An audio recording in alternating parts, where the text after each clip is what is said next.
ధ్యానిస్తూ ఉన్నాను. ఈ అధ్యాయంలో చదువుతున్నాను. మాకు పరిశుద్ధాత్మ దేవుని సహాయంలో అనుగ్రహించాలి. ఆయన సహాయం లేకపోతే మాకు అనర్థాలే ఉంటాయి.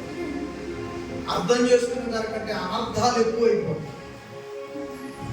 అప్పుడు చెప్పాలనుకున్న గొప్ప సంగతులు ప్రజలు వినలేదు, అర్థం చేసుకోలేదు. పరలోకపు సంగతులు హృదయంలోనికి తీసుకోలేదు.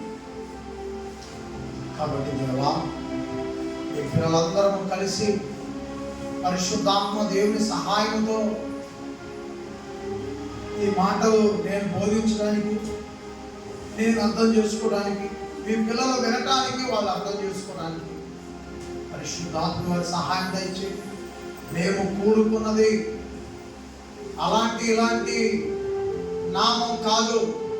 అన్ని నామముల కంటే గొప్ప నామం, పైనామముగా ఉన్న యేసు నామమును కూడుకున్నాం. ఇది యేసు నామం మమ్మల్ని ఇక్కడ కూర్చోబెట్టింది. కాబట్టి ఆయన పరిశుద్ధుడు, ఆయన నీతిమంతుడు.